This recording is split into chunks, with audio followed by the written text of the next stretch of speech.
Jim and Sue and I got together and we were trying to figure out what is it that we as parents need to understand?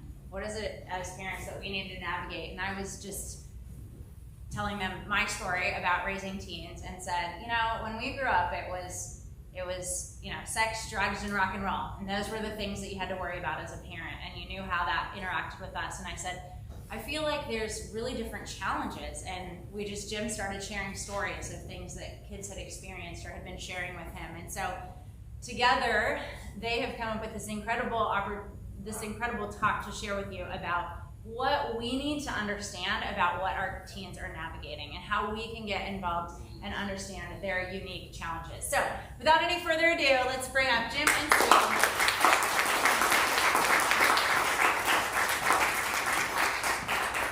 Thank you, Amy. Thank you, everyone, for being here. It's humbling to be in front of you. We've seen a lot with teenagers over the last 35 years on the west side of Los Angeles. We've had boys come up and say, how do I ask the girl out? We're like, okay, let's work through that a little bit. We've had girls come up and say, how do I break up with a boy? You know, we've seen a lot of things over the years. We've seen some new stuff, and then we see some old stuff, and we see a lot of repetitive stuff. So we're just super happy to be here and to share some of the stories, some ideas with you about teenagers. I would like to say, first of all, being a teenager is great. As much angst as there is, it's a great time in life. So when we talk about the hard things, just keep in context, it's a great battle. It is a battle, and we need to be in it, but it's really a great one. It's not something we should shy away from, something we should dive as parents deep into, even though it might be painful sometimes, right? To be a parent of adolescence where there's this tension that happens. It's natural, it's normal. Every parent, every single parent has some tension with their kid because they're trying to grow up, right? And you're trying to hold on. And there's this different rates of that going on in our lives, right? So there is tension. The main thesis of our kind of work with teenagers is this move from innocence to independence. What we've seen over the last 35 years is that teenagers who are most well-adjusted enter high school somewhat clueless, right? They're innocent in a sense. They don't really know how the world works too much. And they leave high school independent. They lose their innocence. Now let me stop there and say this. They don't lose their moral innocence. I'm not talking about that. So don't think I'm trying to say they should lose their moral, but they understand they begin to understand how the world works, what life is like, the brokenness of the world, how they might tackle life, right? They don't leave high school completely clueless. They are clued into more about the world, so they have this kind of independence, so to speak. But it's not independence, it's interdependence, right? So we never want our teenagers to not connect with you. Independence doesn't mean they leave you behind. Hopefully independence means they connect with you, the wisdom that you have to lead adult lives, that there's this connection, interdependence throughout their life. So innocence to independence is key.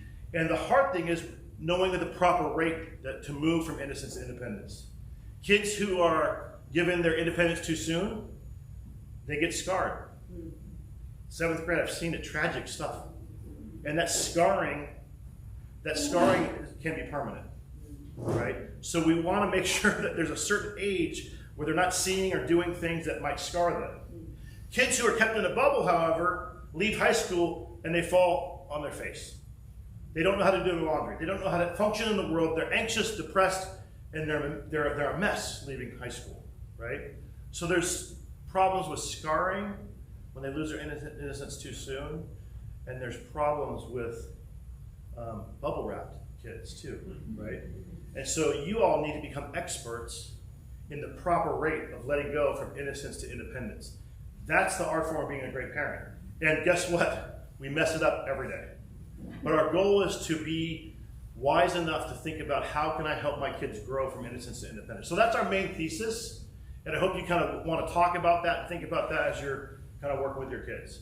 Yeah.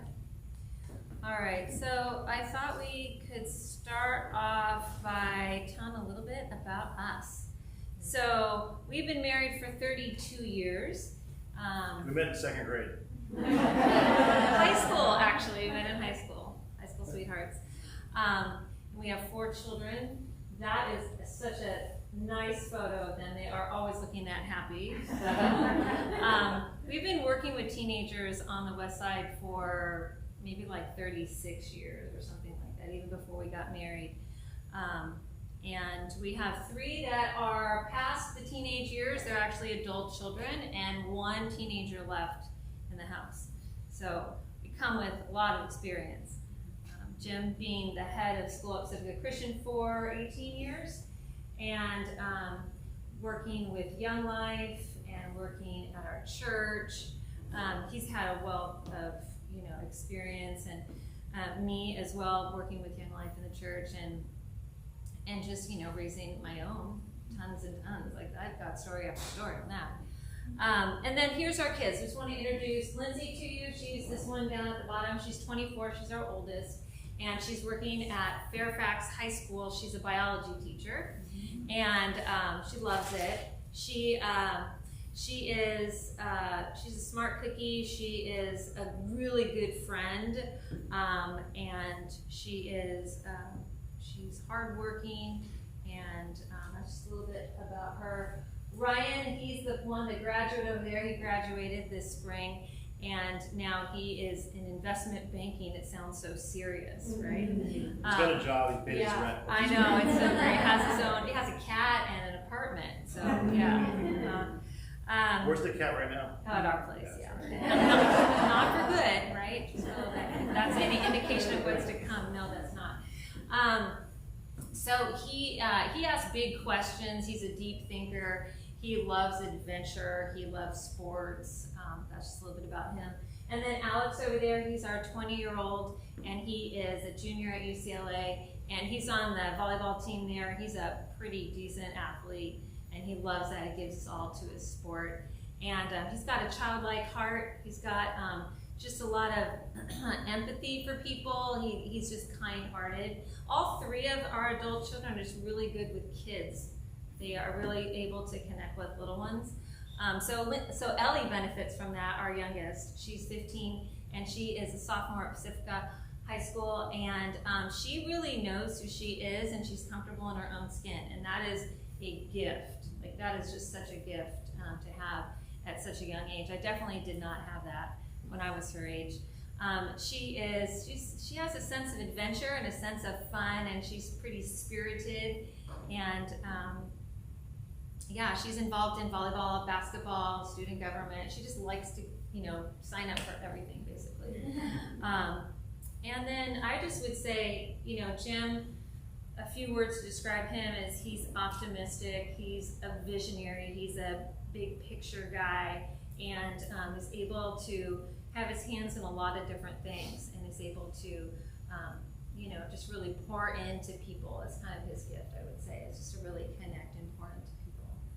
Can I talk about you? Okay. We're talking about Sue for a second. So Sue is the center of our family. If it wasn't for her, our family would be like in big trouble, right? Really big trouble.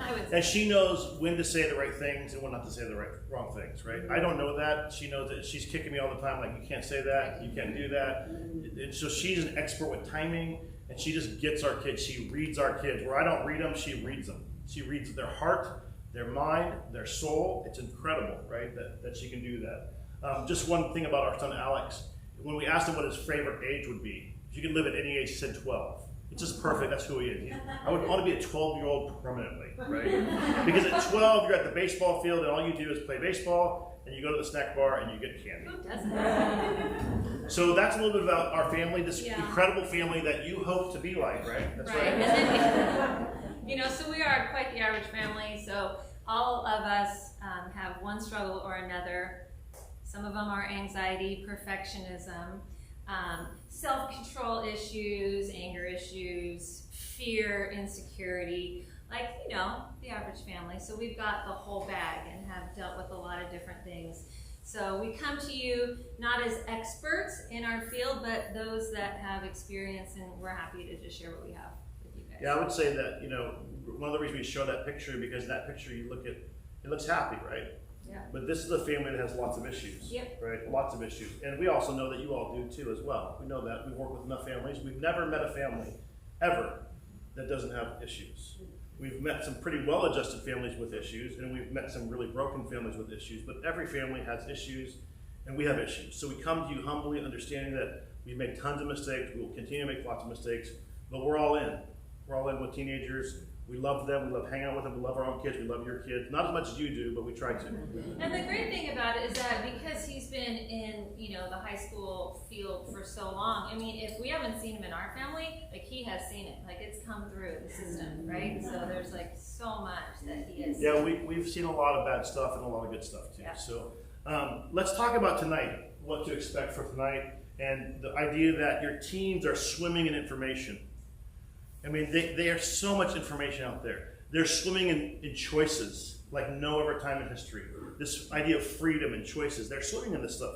So we want to talk about a little bit about the effects of those things. We'll talk about isolation and loneliness, the role of social media. We'll talk about information overload, the huge issue for kids right now. There's too much information out there. We'll talk about the identity cycle. You know the identity cycle is 24 hours a day, right? That they have to make their identity 24 hours. It's not 9 to 3, it's 24 hours a day. We'll talk about that a little bit. We'll talk about cancel culture as a big topic that your kids are talking a lot about these days. We'll talk about freedom and choices and how that can produce instability and anxiety. And we'll have time for questions and conversation as well. So that's kind of what we're going to do tonight. Let me just talk a little bit about the context of what we're trying to do tonight. Some context of our world for teenagers. We all understand it's a divided, fractured world. That kids are kind of, they're kind of in pieces in some ways. They've been torn apart a little bit. They're disconnected a little bit from school. They're disconnected from family. They're disconnected from church more and more. They're disconnected from all of us, from our jobs. There's this alienation that's happening in our culture that we see more and more. And COVID has made it even more difficult. So we see some of that stuff happening, that fractured life. We see it in political life. We see it in family life, that's fracturing. We see those things all the time. Around teenagers, around families. In a world that's being torn apart, how can we help put it back together? That's kind of some of the things we're talking about. Do you know that the number of teens having sex, is it up or down? It's down. It's down right now. Teen pregnancy is down. Why would that be? Well, it's partly because they're not talking to each other. They're on the computer, right? Okay, so that's down. Drug use, right? Drug use. 19% of teenagers in the last 30 days have used alcohol in the nation. 19% in the last 30 days use alcohol. 14% in the last 30 days have smoked pot, and 7% have used nicotine. So we would think probably that number is low or high. What would you think? Seems low, right? You would think everyone thinks that 75% of kids are drinking alcohol. Well, in the last 30 days, it's 19%, right? That doesn't mean others haven't tried it. But that's what's happening. Suicide rates are up 35% in the last 20 years. They're up, right? There's a lot of things happening to our kids, a lot of things. Drug use, suicide rates, decreasing rates of sex, and there's the education gap in college. You've heard of this, education gap? What's the percentage of girls versus boys in college? Anyone know the answer to that? It was just in the paper. 60% of girls in college, 40% of boys, right? So it's something to pay attention to, something to think about. So that's some of the context, some of the cultural context out there. More isolation, less connection, right? Suicide, depression, anxiety is up amongst teens. It's the second leading cause of death between the ages of 10 and 35 in our country right now, okay? So it's something to pay attention to. Something, again, there's a lot of positives, but this is something we have to put on the table, right? So what we did, we wanted you to hear from some teens. We wanted you to hear from, so we interviewed a few of them. I will tell you this though, of the 10 teenagers I interviewed last week, 4 of them were girls that said, I don't want to be on camera, right? So you're going to hear from 4 boys and 1 girl. But they all were interviewed, right? So they all said really important stuff. So I just want to let you know that. So we're going to take a look at this video and just for a few minutes and see what you guys think.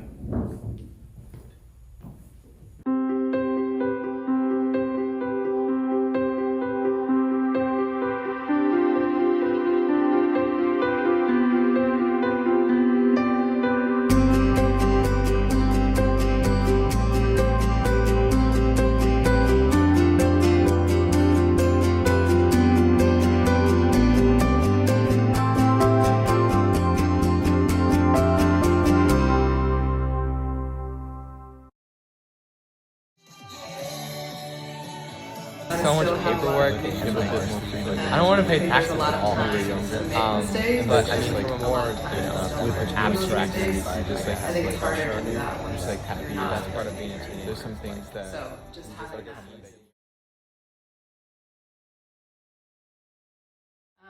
I love knowing that I still have a lot of youth left, and I think there's a lot of time to make mistakes. And I mean, number one's not having to pay taxes, to be honest. I think that's like, I'm terrified to pay taxes. a lot of time to still learn from those mistakes. You have a bit more freedom than you would when you were younger. And there's just like, with it being a teenager, you're just like, you're just like happy. I think the best part is probably the amount of freedom that like you get to experience. Like you kind of, just kind of getting out there a little bit, and seeing what like life will kind of eventually get to feel like. I personally don't like taking risks, but just the idea that I can take those risks and not have as big of a impact than I would as an adult is just nice to know. Being able to like discover new things about yourself, being able to like find out who you are, I think that's like what being a teenager is about. Now with all the social media and stuff, it's just so messy. Like there's so many kids that are just lost in that kind of world. Adults that came before us and our parents don't know what it's like to grow up with social media. We're having to figure a lot of things out in that realm on our own, which is very scary, and it's very easy to make very big mistakes that could also impact you in your adult life. So just having to grow up without having that safety net of your parents and adults to fall back on and having to figure this out on your own is probably the most challenging part. One of the things that even in high school you have to work on, especially now with social media, is like who can you actually trust and like what can you say to people? A lot of parents are really out of touch with what their child is actually doing, especially online. I think maybe society. I think going back to like social media, you see all these like young people that are doing good and stuff, and then it kind of like gets you thinking like maybe like I'm not doing enough, or maybe I need to do more. One of the things postmodernism, I think, does is that you take a starting place here when you're this age, and by the time you're 10 years down the line, the standard has moved here. And so you have to be really careful because like, oh, maybe you're like, oh, this is a funny joke in 2021, and then in 2031, you don't get a job. I think it's kind of funny for me to know people in school or in life and to know how they work and how they say things and what they believe in, and then to see them on social media like being more confident than they are, or like saying things that they normally wouldn't say out loud, and it's like, really? I didn't know that you were that person. I just kind of wish that like I'd say like parents could just at least for like a day shadow their kid without like knowing without them knowing that they were there. There's been some hard things in the past few years, obviously the pandemic and then a few other things, and those have just been hard. And it's like I'm not gonna say like I had a ton of tragedy in my childhood, because I really didn't. And then to like have it start accumulating like all at once, there's kind of no like space. And then it's just like all at once, and then you start feeling these things that you didn't really feel before. Cancel culture has become a thing. And so just having to seriously watch what you say and how you say it and to who you're saying it to is so overwhelming, and it's very hard to navigate on your own. And it's very easy to fall into the wrong crowd of social media and using it for ways that you should not be using it, but not even realizing that you're using it for the wrong reason. Like, it just becomes a whole thing of self-esteem or targeting someone that you didn't mean to target. And it's just sadness. It's just you wish things were better. At some point, I think it has to end. Like, because when you're getting to the point when kids are standing right in front of each other and still talking about everything that they're doing online as opposed to doing something with each other in the moment, I think that that's probably one of the worst effects of it. Is like, it just all seems very artificial. Yeah, it's a tricky situation to navigate in that realm because on social media, it's very easy to be given misinformation. So it's a balance of feeling the pressure of having to take a stand in everything, but also making sure that you're getting the right information before you take that stand, because that can just lead to horrible things.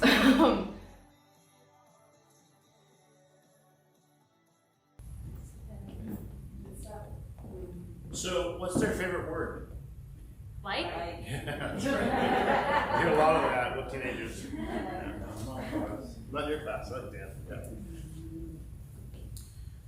Well, what teenagers want you to know after being interviewed, I think that they were so articulate, weren't they, those teenagers? What they want you to know is that they feel very alone.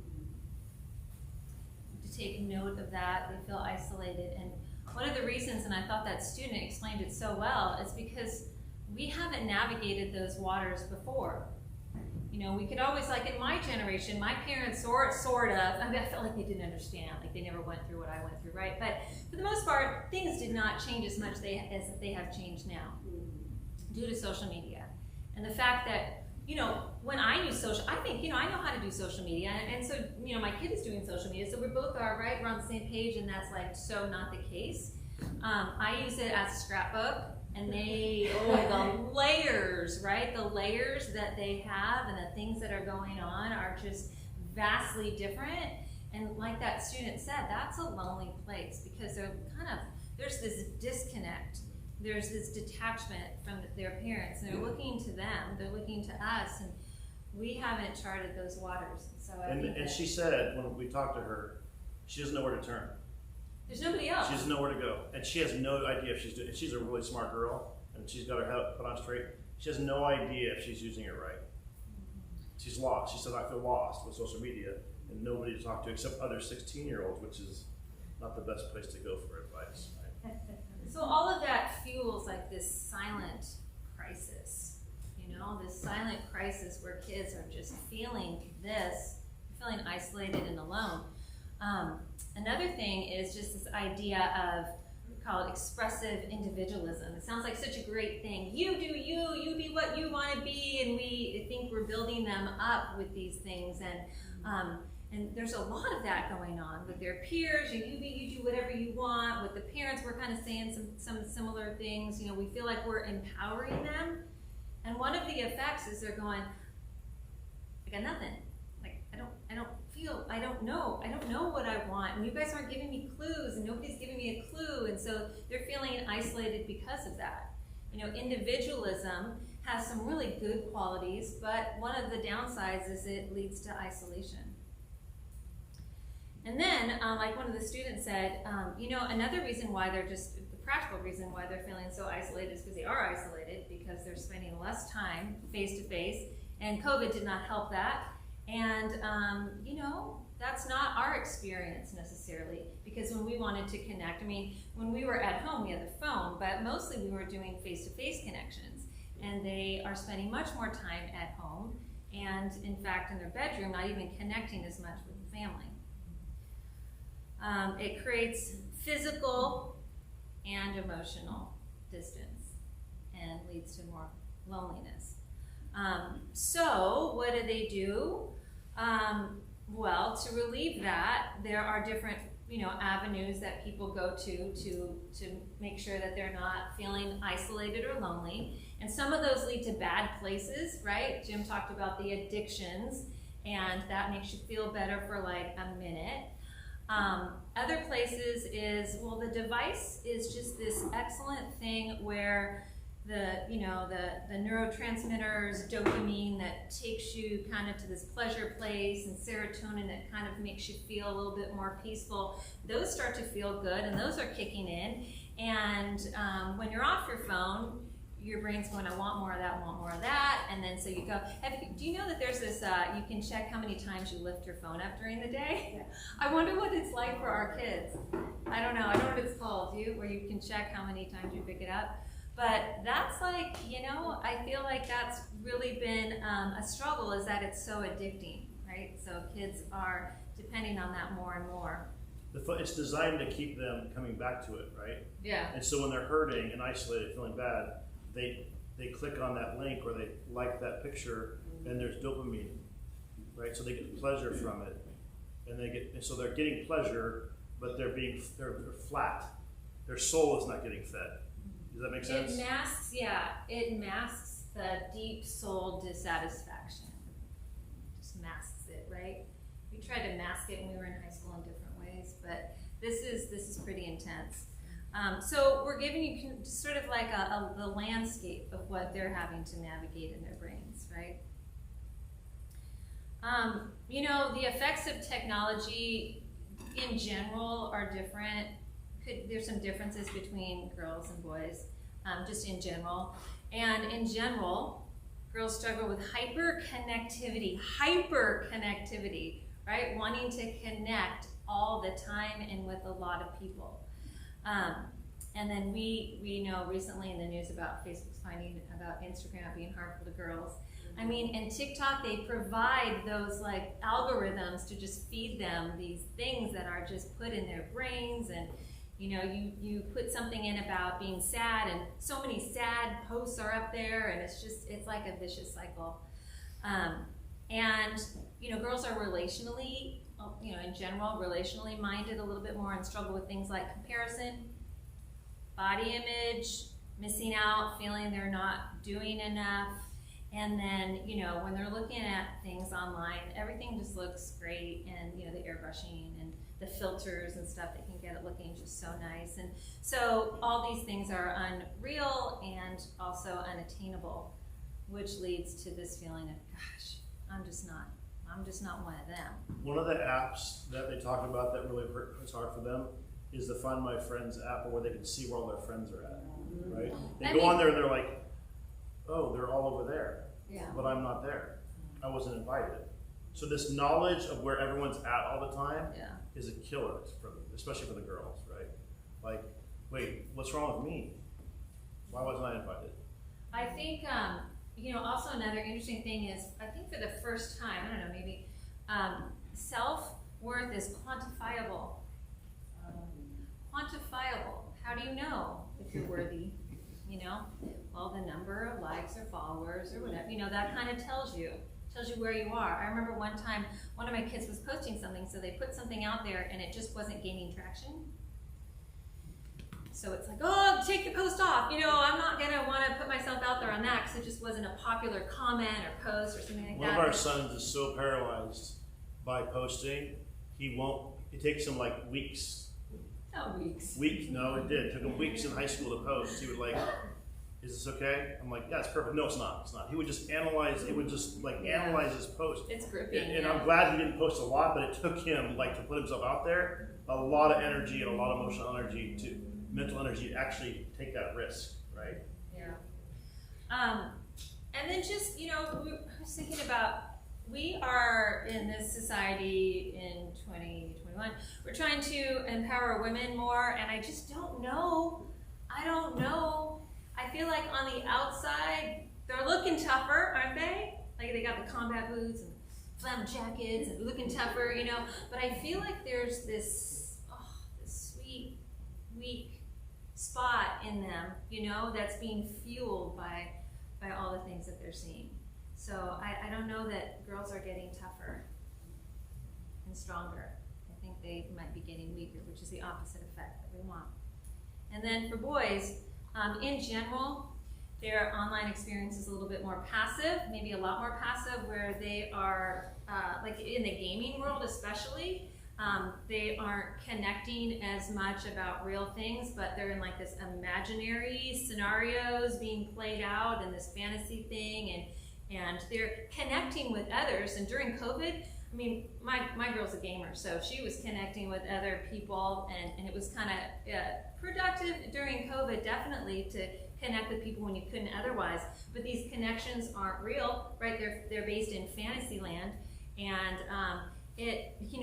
when kids do go in person, they lack these social skills because there's been so much time in this fantasy world that the eyeballs are going down, like no eye contact, and the speech is not in full sentences and fragments and things like that. So I think that's sort of the effect, sort of more on the boy side.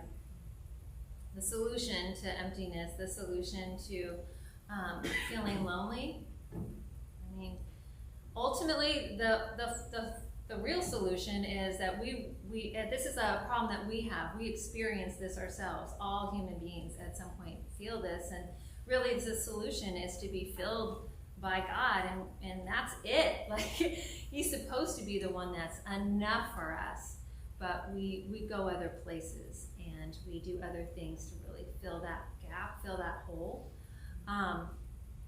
But because everything else will ultimately never satisfy. But other things can help. Some solutions could be, not solutions, but tips, I'm gonna say tips, would be to hold off on social media for as long as possible, especially if you have kids in middle school and early high school. In fact, we limited the amount of apps that Ellie could have, and actually we didn't have to do the work. Her older brothers and sisters said, don't do it, don't do it. We did it. They actually sat her down. They sat her down. It was the Said, perfect thing. We forbid you from having social media. It The was three of so them, great. because they realized the negative effects on them, and she's like, she listened to the three of them.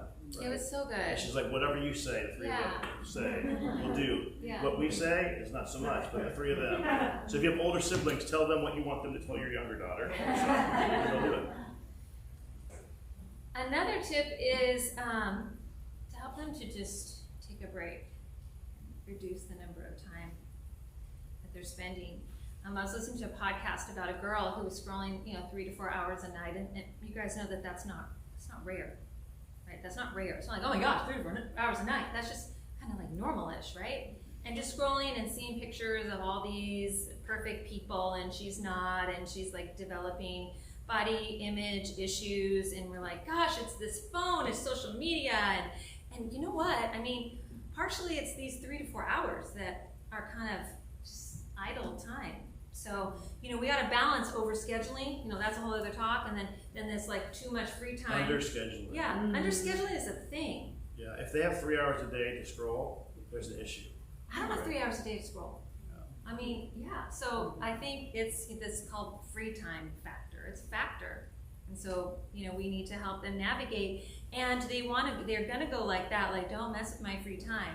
But actually, in a way, they do. They want us to step in as parents. I know it doesn't seem like it, because verbally they're saying something else, or with their eyes they might be saying something else, but they really do want some help in navigating it. They said that in the interview. I think the best thing is authentic conversation. Authentic conversation, if you can have it, is just the best. And that's when it's non-judgmental, which means like we call it in our house, what is it? Paddle out. Paddle out. We gotta paddle out. We just gotta take a moment and not say that judgmental thing. I've done it before where Ellie's talking about her friends, and I'm like, are those the type of people that you really want to hang out with? I'm like, oh, because she's shut down. She's like, oh, you can't talk to mom about this. She's just so judgy on this. Mom, every time I come to you, you're just judgy and stuff like that. So if we can get to the point where we can just take it in and hear them, if we can hear them and we can listen, it gets to be a beautiful spot sometimes.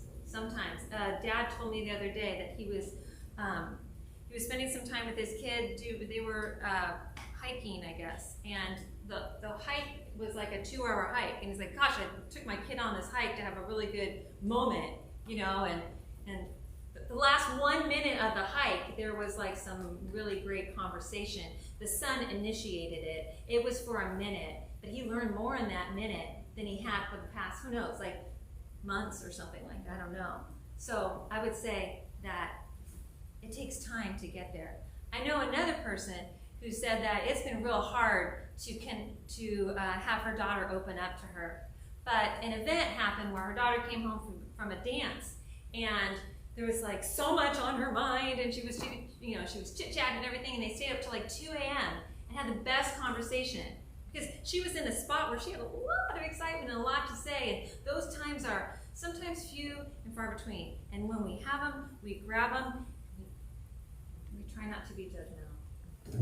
And then, persistence. So if you could just like throw in the towel, like, I don't think I can. I've said that before about my kids. They're just not talking. Just forget it. Just go on and do something else. But persistence. So this right here is the world in the palm of our hand. So we'll go to the next slide. Yeah. So they have information, and we like to call it information overload. And what's expected of them, especially as they get a little bit older, they're expected to know everything that's going on in the world. What's going on in Haiti, what's going on at the border, what's going on in Afghanistan, what's going on in Tokyo, what's going on in Chicago. They're supposed to know, it's just way too much for them, right?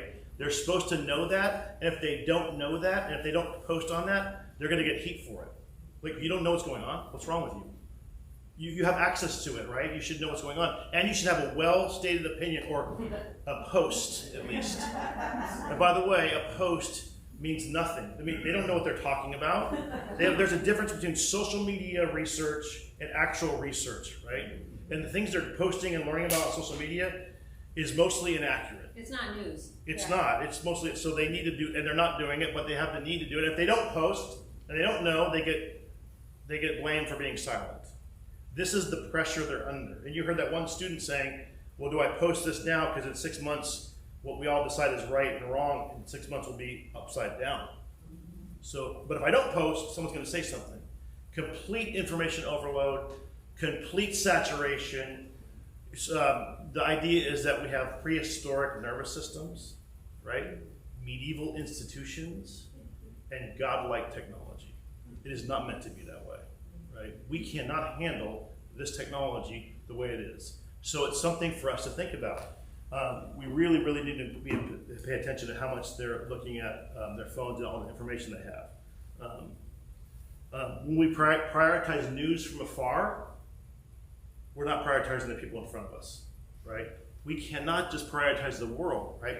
We need to love our neighbor. Is it important to be up on social causes and know what's going on around the world? Absolutely.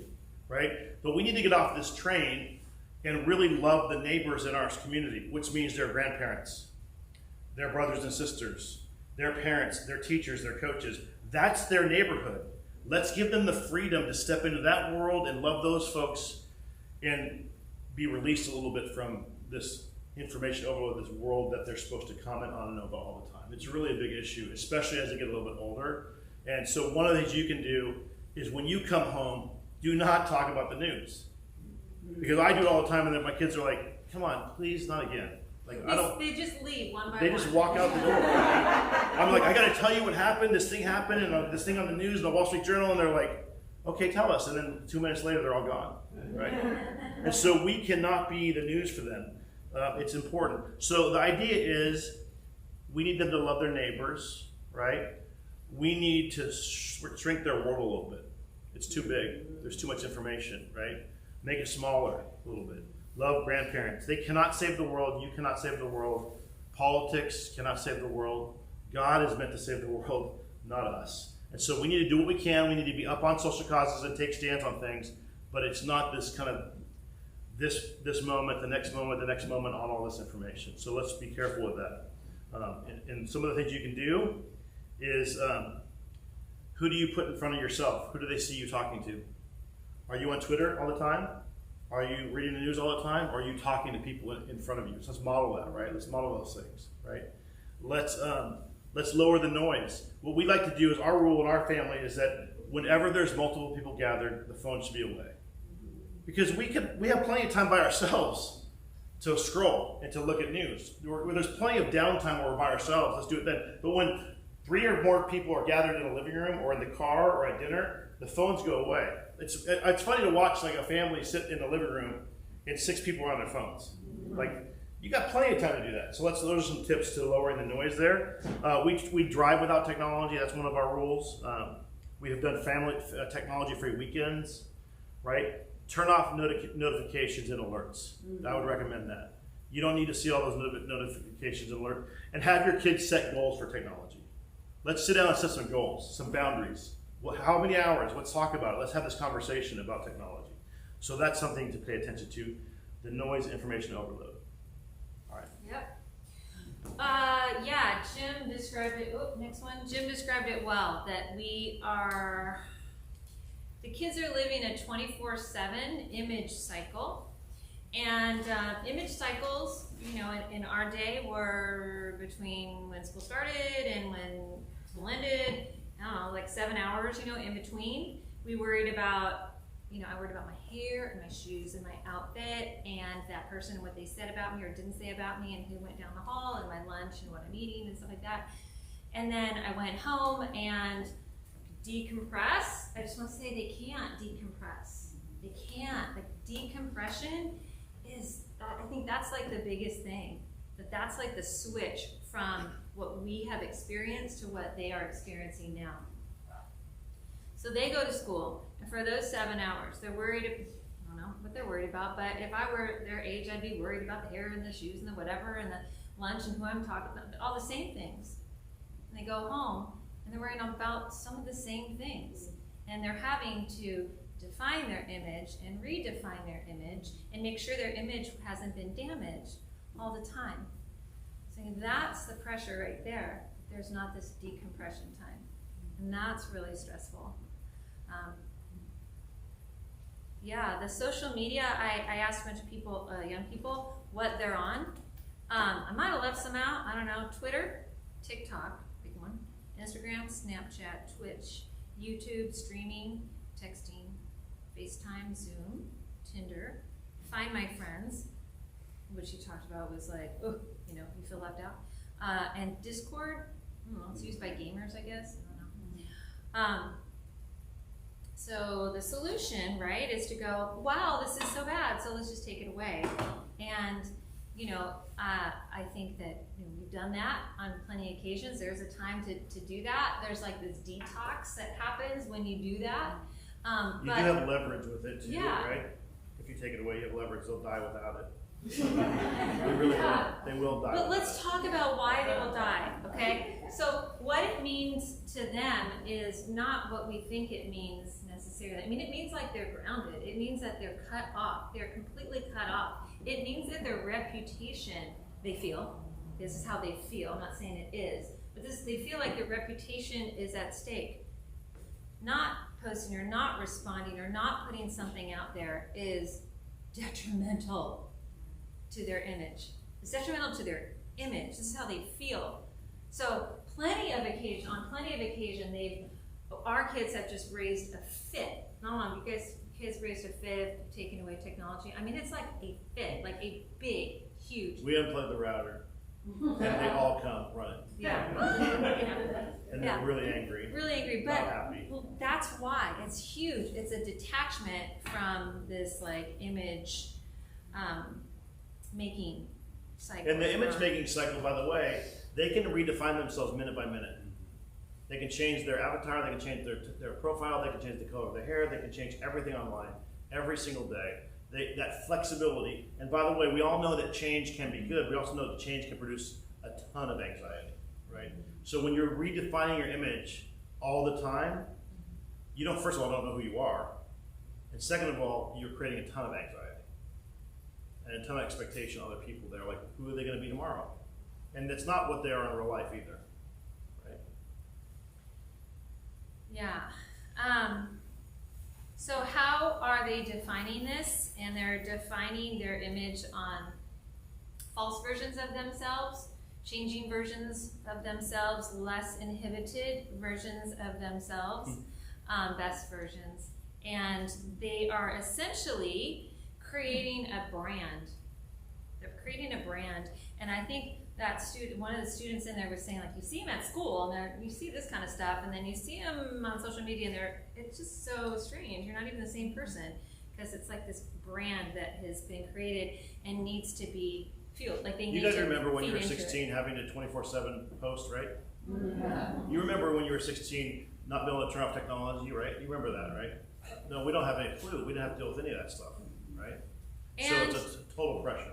yeah, and then also the thing about defining their image is that, I mean, you guys know this, that they're comparing themselves nonstop because they're comparing themselves to not real people. And so they're feeling like, I haven't done enough, I don't know enough. All these people sound so smart because they're Googling and then they're just pasting, and that's not them.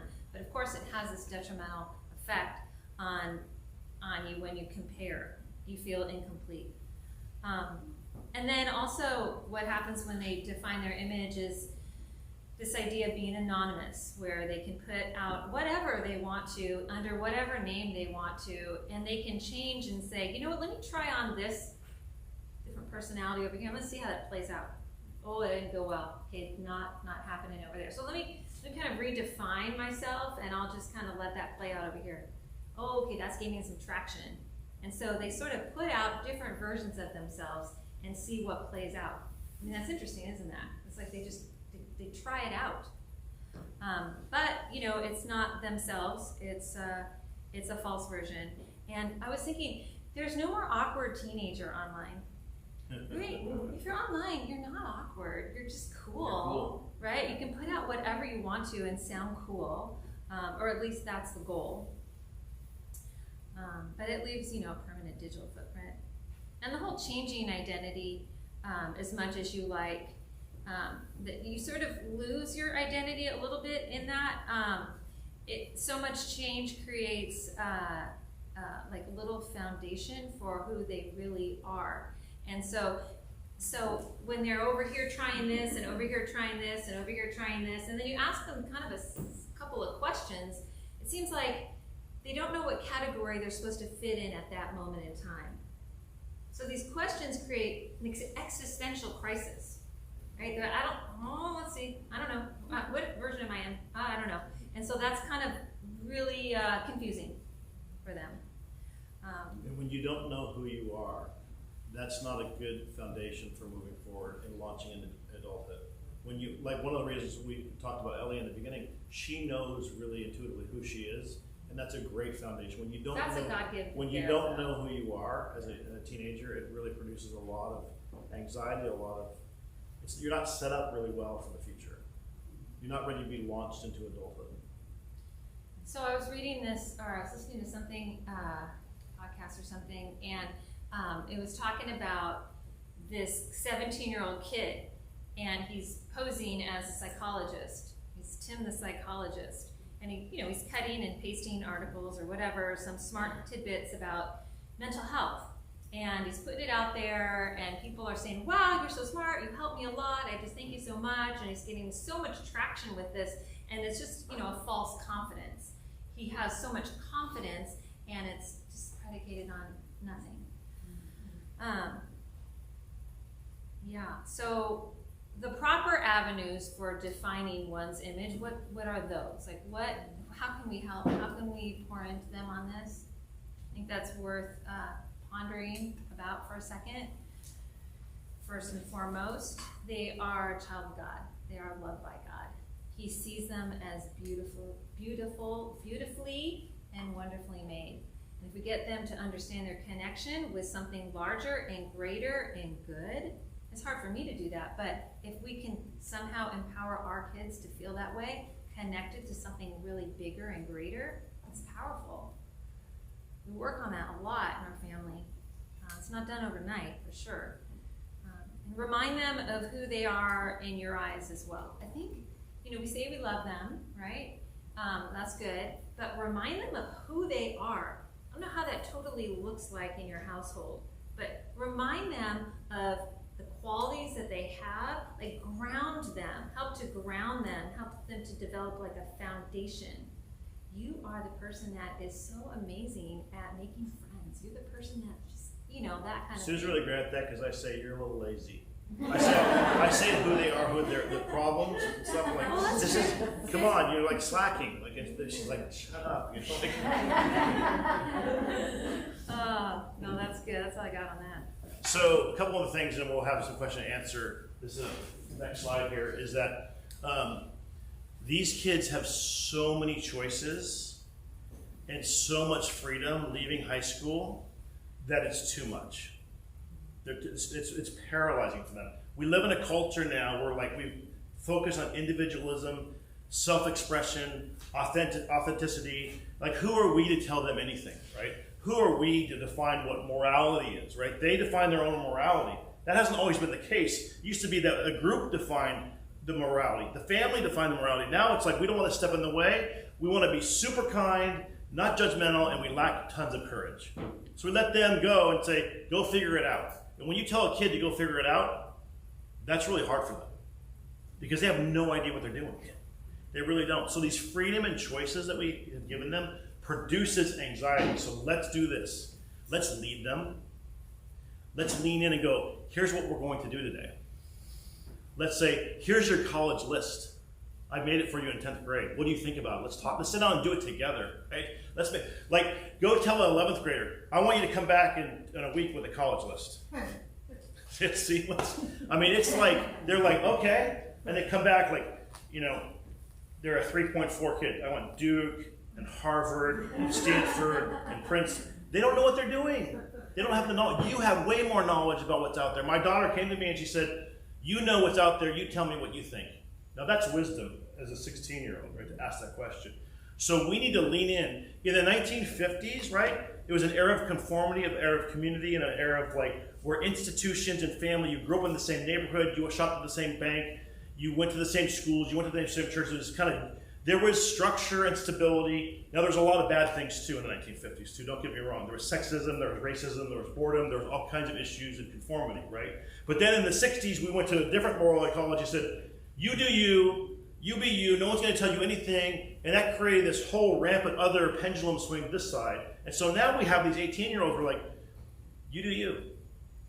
And they're like, I don't know what you means. I don't know what that means. Give me some handles. They're looking for handles. They won't tell you this. They need guidance. Sit down with your 17-year-old and do a budget. Just do a budget. They're like, oh, that's how much rent costs? I had no idea. That's how much utilities cost? I had no idea. Do a budget. Do a college list. Take them to work with you. They can see what the role looks like. Have them spend some time with you at work. Lean in and give them some guidance, right? Offend them a little bit. Don't be super kind all the time. Don't be non-judgmental all the time. Step in and say, here's what we're doing, son or daughter, right? Because they're going to be lost without it. And that anxiety that comes with, and by the way, never ask them this question. It happens all the time. Timmy, what's your passion? You're a 10th grader. So I've heard it, 7th grade, what's your passion? I don't know. What do you mean you don't know? What's your passion? You have to have a passion. Counselors, teachers, parents, aunts, uncles, what's your passion? And a couple of kids have passions because that God has given them something, right? The rest of the kids have a lot of likes, they have no idea, and when you ask them their passion, it freaks them out, right? Lead them into something. You will play piano. I'm not trying to say that we have to be super authoritarian, but lead them into things, right? Okay? So that's something to think about, this idea that they're just needing handles, right? That these choices are too much sometimes for them, right? It doesn't mean you have to make the choice for them, but you make it with them, together as a group. Okay, last thing, and then we'll have some questions and answers. This idea of cancel culture, real quick. This is a really big one. Kids are freaking out right now. And you heard a couple of them say this. What do I post? What do I not post? And they don't feel like they can say what they want to say. They feel like they're fearful if they say X, they're going to get in trouble. They say Y, they're going to get in trouble. They say nothing, they're going to get in trouble. And it's not only online, it's in person, and they're just bottling all this stuff up, and they're freaking out. And a lot of them said to me over the last couple of years, I wish social media would go away because I can't be myself. I can't be who I want to be. And so we got to pay attention to this. So Amy started the night with saying, teenagers deal with sex, drugs, and rock and roll. They are dealing with that. And we can talk about that. If you have questions about all that stuff too, we can talk about all those things. But they're now dealing with all the things we talked about tonight. Loneliness, 24/7 identity cycle, information overload, having to comment and take a stand on everything in the world, right? They're talking about choices and freedom too much out there, okay? So with that said, I want to set the table for some conversation, some questions about all of this. I mean, there's much more to talk about, much more to say, but that's hopefully set the table a little bit for you guys.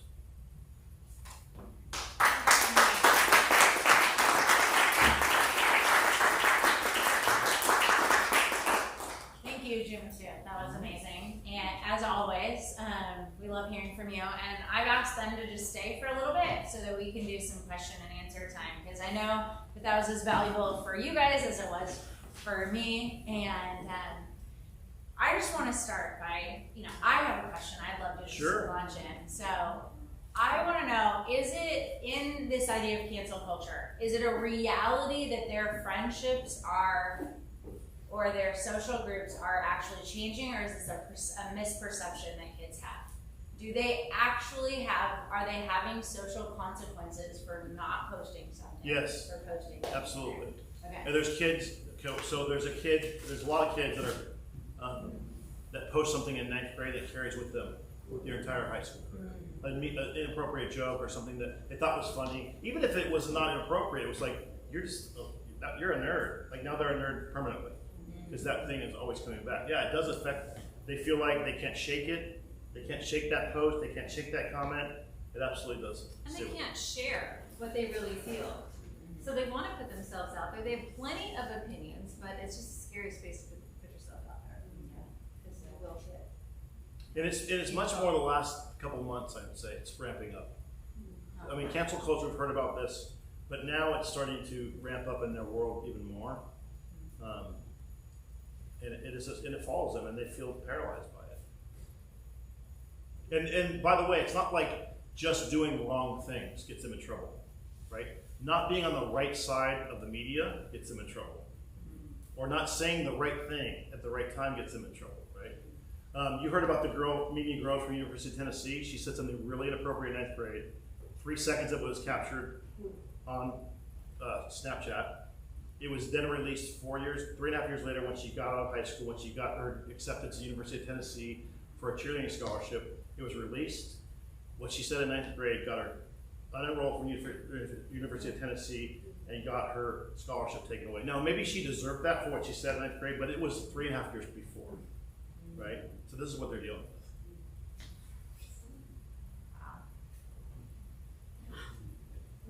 Watching so many follow-up questions. Okay, we're gonna open it up. We're gonna let you guys ask questions, not just my question here.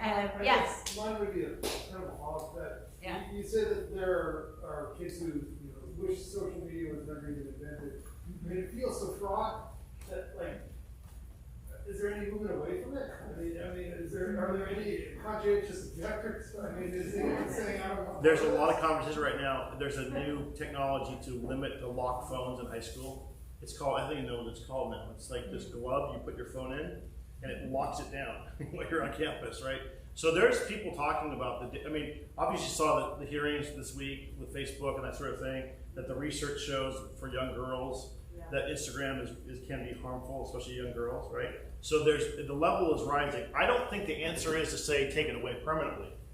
I think the answer is to promote virtue, wisdom, boundaries, and we gotta live that life. If we don't live that life, this is not going away. Technology is not going away.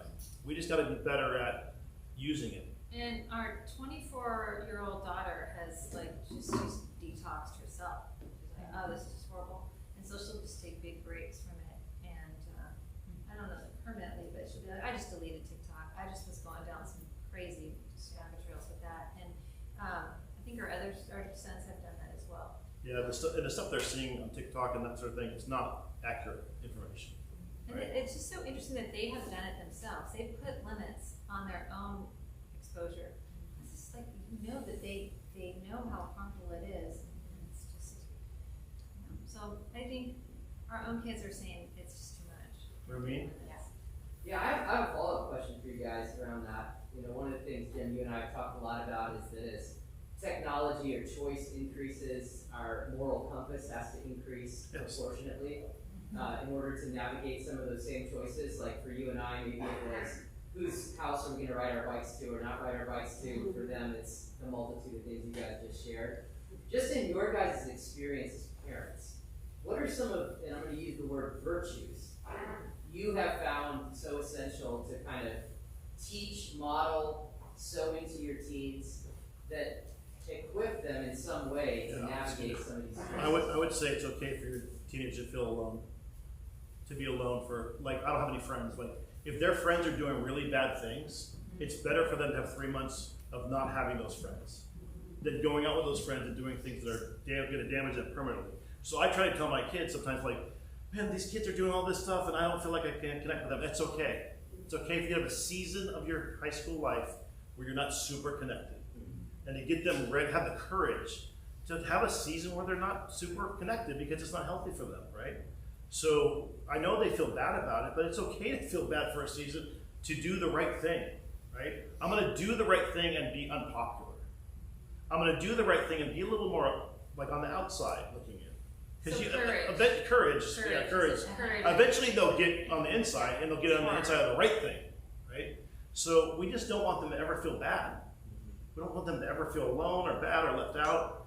And sometimes it's okay for them to feel left out, right? They have you. That's a pretty good thing. No, that's a really good thing, by the way. They have you. They have other people. And I know it can be really hard for them when they can't connect with their friends. But, you don't want them to connect in ways that are going to be really detrimental. It's like courage, willingness to be alone for a season. I think that's some of the virtues, I would say, that need to happen. I think we need to build strong daughters and sons. We need to really invest in build strong. And you have, I know a lot of your kids, and they are very strong. And so they're going to navigate this pretty well. But there's not everyone's being built to be a strong young man or young woman. So it really is a lot of work on you guys. I was thinking, like what I said before, I just constantly try and remind them of who they are. Like, who are you? What is important? What is when you're judging yourself, what are some things that are important to look at? What are some things that aren't as important to look at? But they elevate those as the biggest, And so to kind of go, all right, we're going to make that flip and say who you are, who your heart is, what is on the inside, that kind of thing. How you have an effect on others and you're a light in your world and that kind of thing. I think it's really, really important. Are there other questions? I have another question. Let's come up. Tall? Go. Yeah, so this is really relating to our 18-year-old. I think that what we battle with the most is the know-it-all. Because we don't have the experience that he's experiencing right now, so we haven't lived that life that he's living now. So we don't understand it, so he knows it. He knows the answer. So for us to be able to offer wisdom, to offer options of seeing things a little bit different, and this is not about social media, this is just about him. He's brilliant, he really is. But to step that back and just sort of understand that he doesn't have to be that 30-year-old brain right now. He can still be that 18-year-old that can listen and take advice from his parents. And that's where we're battling with him right now. Our daughter, who's just turned 16, sees all of that, learns from it, totally gets confused, and she's like, I know what not to do. So we have this yin and yang happening in our home. And I'm not quite sure how to bring him back to understanding that we don't have the answer that he's looking for in his day and age, in his sort of mindset where he's at. But we know a lot. And we have a ton of experience. But he's just not getting into that. What you're describing, every single 18-year-old thinks. So every single 18-year-old, one of the virtues of our senior class is humility, and it's for a reason, because they're not humble. They think they know it all, and they're ready to get out there and conquer the world, and you think they know nothing. Seriously, we underappreciate them, and they overappreciate themselves. Every single senior parent and senior kid, that's the way it is, right?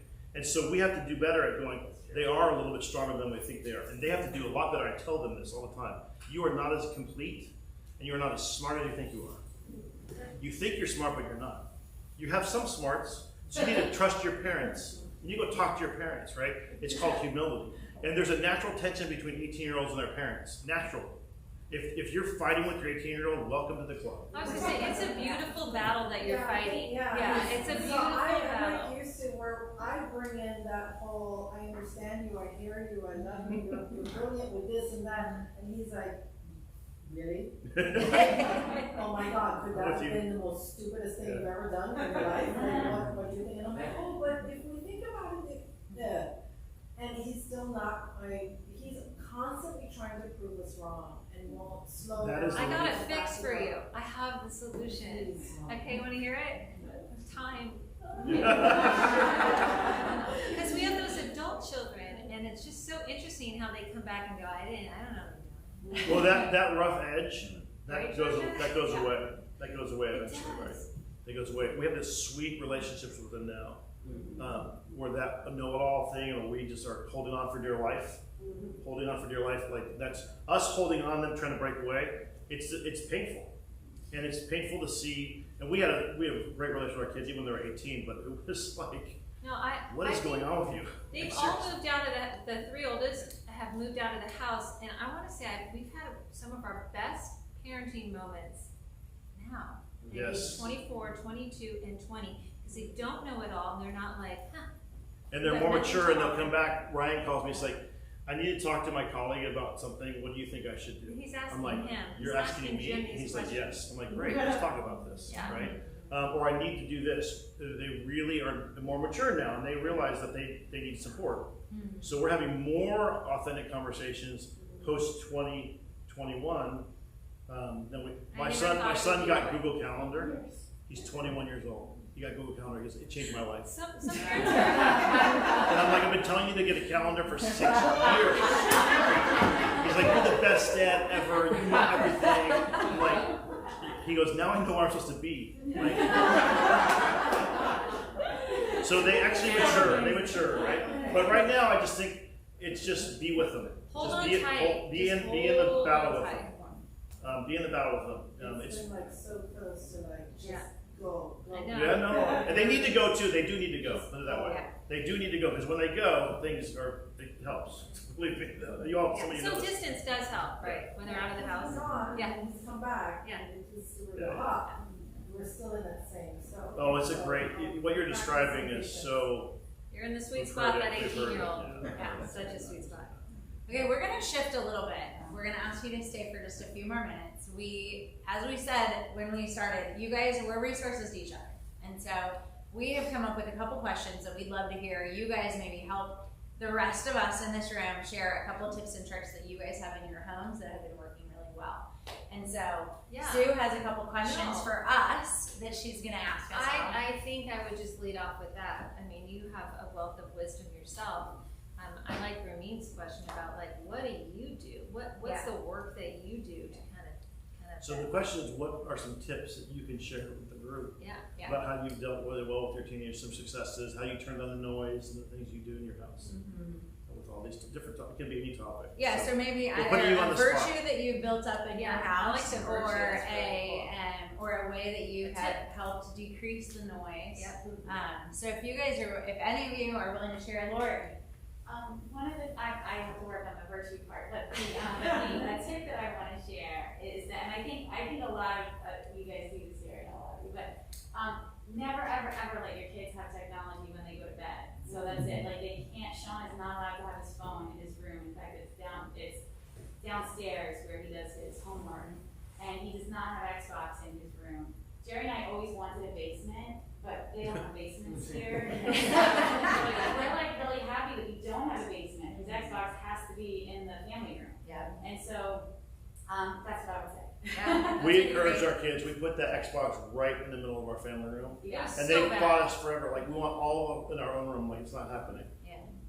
I have a follow-up to that, Yeah. Jim, because what I get a lot of is, well, I need to submit my homework, I need to, I gotta look at my email from my teacher, and so there's a struggle with how, and I know we're gonna have technology free in January, which I'm super excited about, but there's this, there's a struggle there, and I need this thing, and I need my computer to do my schoolwork now.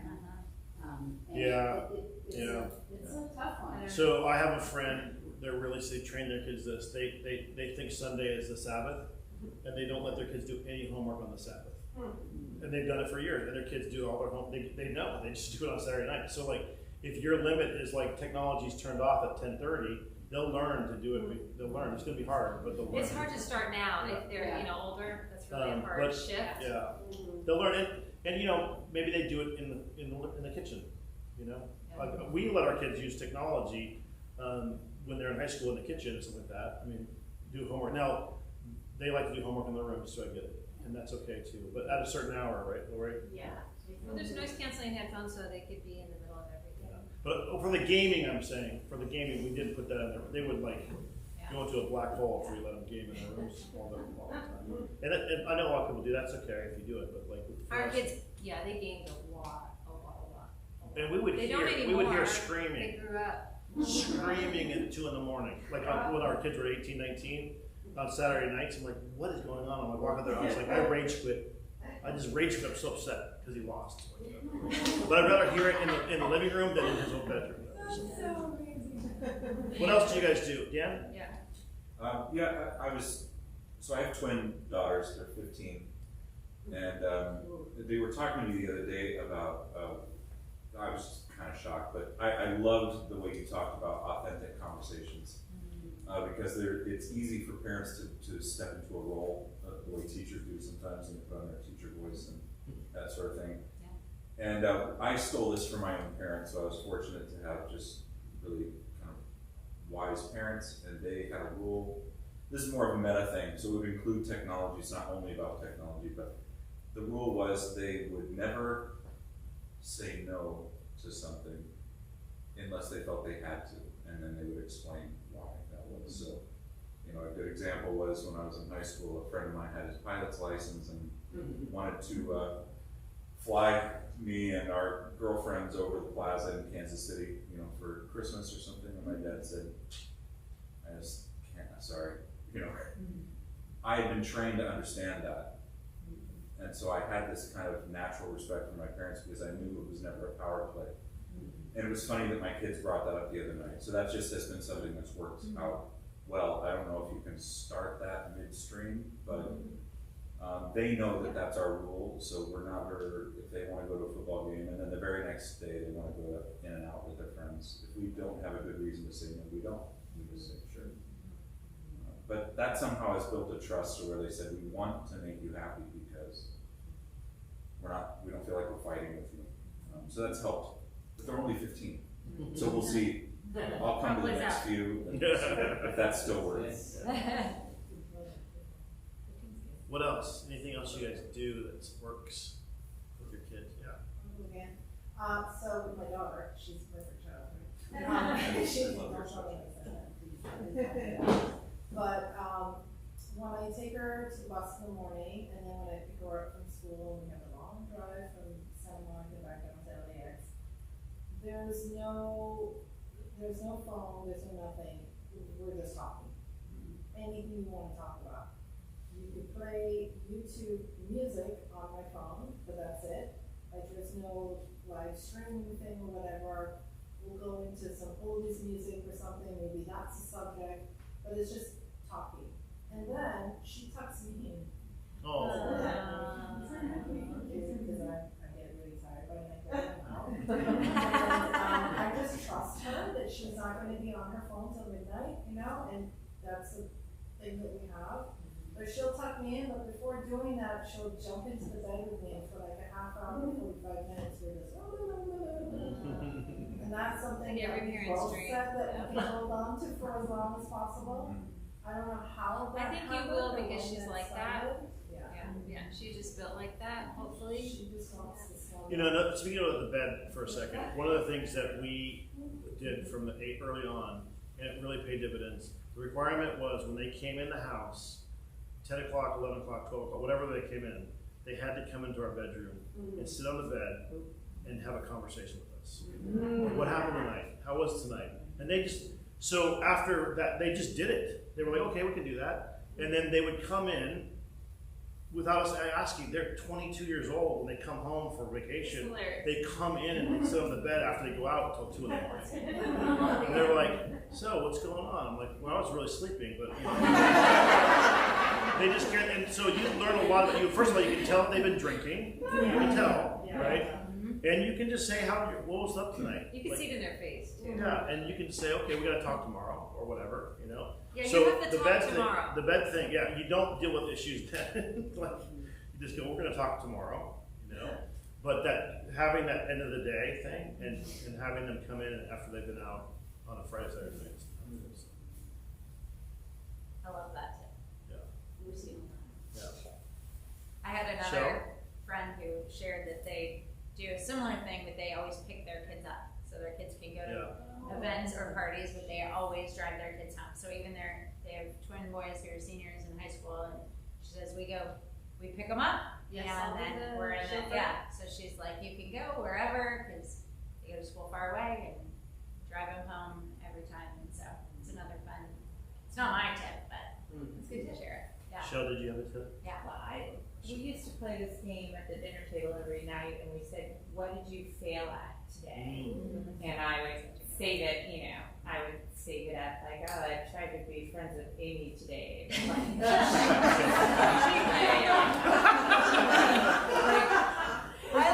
I tried to think of like humiliating things or whatever, and you'd be amazed that the kids, once you start, once you give them humiliating examples, they will. But I feel like that has paid off dividends later, that they are willing to try out for the soccer team and not make it because they understand that that humiliation is sort of momentary, right? That they will recover, that everybody else, there's other people trying out, just that fact that everybody fails and everybody is embarrassed, and that you survive that, right? So you could try to be president of your class, or you could try to talk to that girl, that kind of thing, and they know that everyone goes through it. I don't know, I think that of all the parenting things I did, I can see happening because they impressed me by trying things that I'm like, ooh.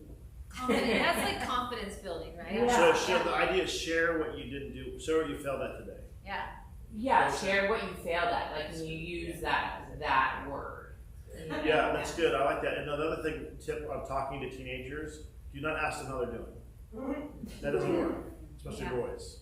But I like how you share how you're feeling. Yeah, you gotta embarrass yourself. So the rule of thumb is, if you want them to talk, you tell them how you're doing. You tell them how you failed. Like, I screwed up today, here's what happened. I was supposed to be here and I was late and this would happen. And they're like, they feel comfortable once you shared about what's going on with you to share what they're doing. But if you ask them how they're doing, it doesn't always work, but we do it a lot. We're like, here's what's going on with us. And they're like, oh, that's interesting, because it gives them permission then to enter in the conversation. So when you say, here's how I felt today, it gives them permission. Which is I like that. Yeah, that's really good. On that great advice, we're going to end our official time, and then I would love for us just to thank Jim and Sue one more time.